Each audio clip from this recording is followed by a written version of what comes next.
If you've ever poured hot espresso over ice cream at home, you've probably watched your dessert instantly collapse into a lukewarm, watery soup. But that structural failure is entirely preventable. Keeping an affogato intact, maintaining a firm, frozen core wrapped in a warm coffee cream, requires strict control over temperatures, ratios, and timing. To pull this off, you need specific starting materials: a dense, high-fat ice cream, medium dark roast coffee beans, and dedicated ceramic and steel hardware. Many people unknowingly ruin the build before the coffee is even brewed. For instance, dipping an aluminum scoop into hot water to make it glide easier transfers heat straight into the ice cream. That creates a prematurely melted outer layer that guarantees dilution. By managing thermal shock and extraction times correctly, we avoid the muddy puddle and engineer a dessert that uses basic phase changes to deliver true cafe-quality results. Looking at this diagram, we could establish our baseline volumetric ratio, exactly 1 part espresso to 3 parts gelato. That translates roughly to a 1-ounce shot paired with a 3-ounce scoop. The physical composition of that scoop is vital. You need minimum 14% milk fat. Avoid fruit flavors that clash, and skip chunky inclusions like dough, which create thermal bridges causing uneven melting.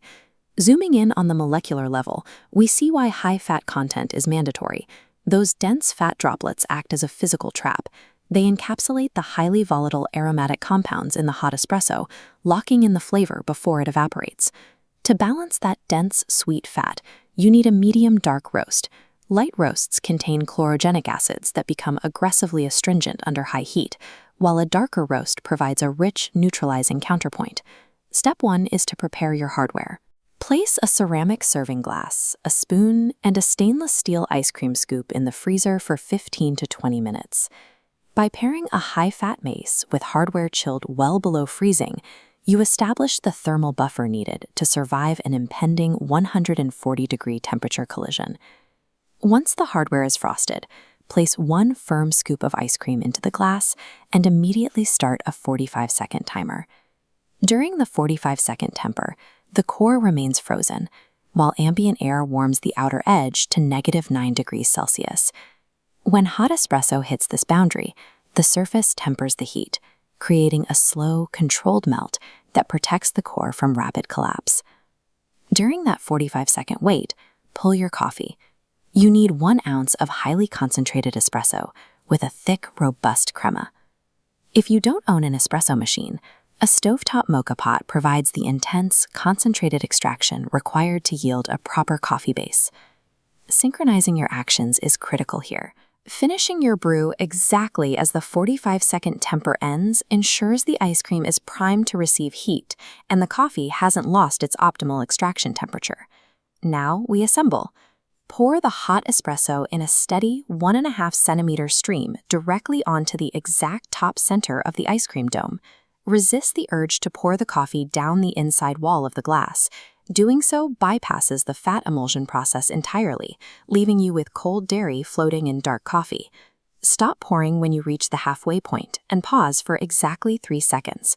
That brief pause allows the first half of the espresso to mix with the melting fat, creating a viscous halo around the scoop. This layer acts as physical insulation, shielding the frozen core from the rest of the incoming heat.